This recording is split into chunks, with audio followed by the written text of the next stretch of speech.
Hi friends, welcome to you make it easy Indian recipes. இன்றைக்கி நம்ம பார்க்க போகிறது என்னென்னா கொத்தமல்லி சட்னி தாங்க. எப்பவுமே கொத்தமல்லி சட்னி வந்து தேங்காய் போட்டு தான் அரைப்பாங்க. நான் இன்றைக்கி உங்களுக்கு கொத்தமல்லி சட்னி தேங்காய் இல்லாமல் எப்படி அரைக்கலாம், நல்லா டேஸ்ட்டாக இருக்குது அப்படின்னு பார்க்கணுங்க. நான் கொத்தமல்லியை நல்லா ஒரு கட்டு வாங்கி நல்லா க்ளீன் பண்ணி அலசி எடுத்துருக்கேங்க. ஏன்னா அதில் நிறைய நமக்கு வந்து மண் தூசி எல்லாம் இருக்கும். இதேமாதிரி நல்லா அலசி எடுத்துக்கணும், நல்லா க்ளீன் பண்ணிவிட்டு. நான் இதுக்கு வந்து தக்காளி எடுத்துருக்கேன், வெங்காயம், கொஞ்சோண்டு இஞ்சி, 3 மிளகாய் எடுத்துருக்கேன், பச்சை மிளகாய். இது நம்ம என்ன பண்ணணும்னா ஃபஸ்ட்டு எண்ணெய் சட்டியை நல்லா காய வச்சுக்கலாங்க. எண்ணெய் சட்டி நல்லா காஞ்சிடுச்சு. இதில் நம்ம தேவையான அளவுக்கு எண்ணெய் சேர்த்துக்கலாம். நான் இன்றைக்கி கடலெண்ணெய் தாங்க சேர்த்துருக்கேன்.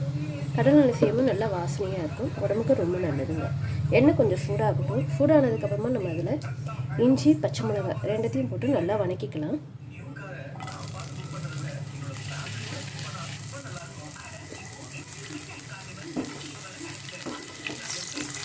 இந்தமாதிரி சட்னி அரைச்சிக்கிறது ரொம்ப ஹெல்த்தியாகவும் இருக்குங்க நமக்கு வந்து.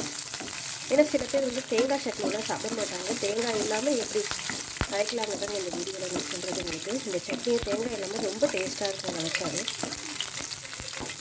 நம்ம புளியும் இதில் சேர்க்க மாட்டோம், ஏன்னா நம்ம தக்காளி சேர்க்கிறதுனால. இப்போ கொஞ்சம் நல்லா வதங்கிடுச்சு. இப்போ நம்ம வெங்காயம் சேர்த்துக்கலாம். வெங்காயத்தை நீளமாக கட் பண்ணி வச்சுக்கோங்க. நம்ம ரொம்ப மெலிசாக கட் பண்ண வேண்டாம், கொஞ்சம் கனமாகவே கட் பண்ணிக்கலாம் வெங்காயத்துக்கு. இந்த வெங்காயமும் கொஞ்சம் நல்லா வதங்கி வரட்டும்.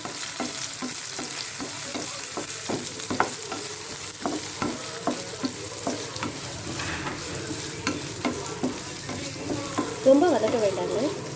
நான் மீடியம் ஃப்ளேமில் தான் வச்சுருக்கேன். வச்சு லேசாக வதக்கினாவே போதும்.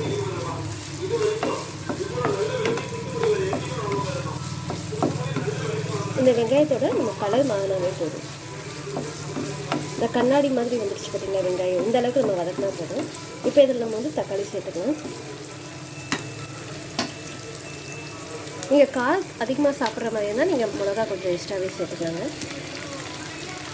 நம்ம காஞ்ச மிளகா சேர்க்கலாம். என்னென்னா அதோட பச்சை மிளகா சேர்க்கும் போது என்னென்னா கொத்தமல்லி போடும்போது நல்லா கலராக இருக்கும், நல்லா டேஸ்ட்டாக இருக்கும். காஞ்ச மிளகா போட்டால் அது வேறு கலரில் இருக்கும், கொத்தமல்லி கலராக நமக்கு க்ரீன் கலரில் இருக்கும் சட்னி அந்த அளவுக்கு. அதுக்காக நான் பச்சை மிளகா சேர்த்துக்கிறேன். கொஞ்சம் தக்காளி வதங்கட்டும். அதுக்கு நம்ம கொஞ்சம் உப்பு சேர்த்துக்கணும். அதில்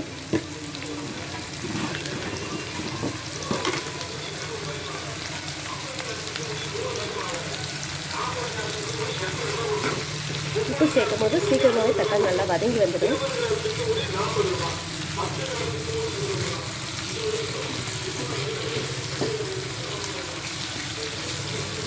இது நல்லா வதங்கி வரட்டும். தக்காளி நம்ம உடனே வந்து கொத்தமல்லி சேர்க்கக்கூடாது. தக்காளியெல்லாம் நல்லா வதங்கிட்டு நம்ம இறக்கும் போது தான் கொத்தமல்லி சேர்க்கணுமே.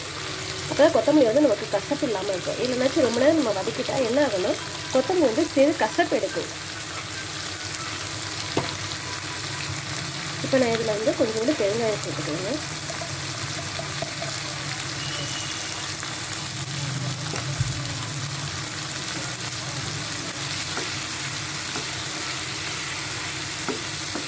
இது நல்லா வதங்கி வரட்டும். பூண்டு சேர்க்கணும்னு நினச்சிங்கன்னா இந்த டைமில் நீங்கள் சேர்த்துக்கலாம். பூண்டு 2 பல்லு. நான் இன்றைக்கி பூண்டு சேர்க்கலை, நான் பெருங்காய பொடி போட்டுட்டேன்.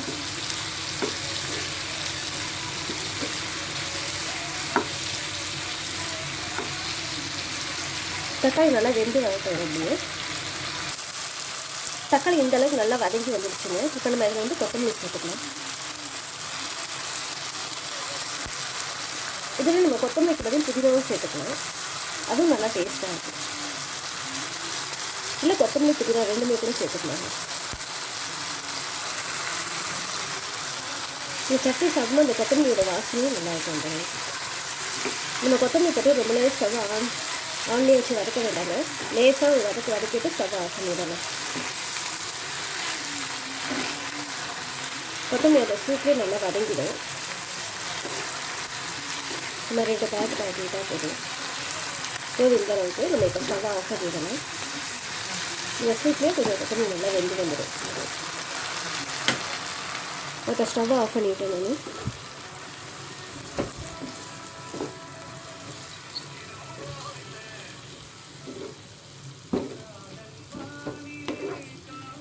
இப்போவே நல்ல வாசனையாக இருக்குங்க இந்த கொத்தமல்லி வாசனை சட்னியில். இது நல்லா கொஞ்சம் நம்ம ஆற விட்டுட்டு மிக்சியில் அரைச்சிட்டு வந்துடலாம். அரைச்சிட்டு வந்ததுக்கப்புறம் சட்னி எப்படி இருக்குன்னு நான் உங்களுக்கு காமிக்கிறேன். இதுக்கு ஒரு சின்ன தாளிப்பு தாங்க. அந்த தாளிப்பு எப்படி பண்ணுறதுன்னு நான் உங்களுக்கு காமிக்கிறேன். இது ஆகணும்னு சட்னி அரைச்சிட்டு வந்துடலாம்.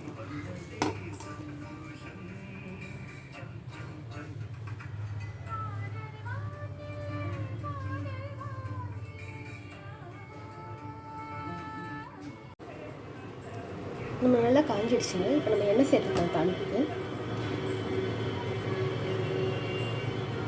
இன்னும் கொஞ்சம் சூடாகட்டும்.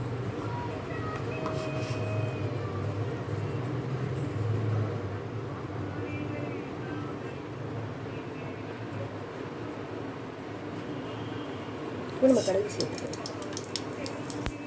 கடுகு நல்லா பொரிஞ்சாகட்டும். கடுகு நல்லா பொரிஞ்சிச்சுன்னா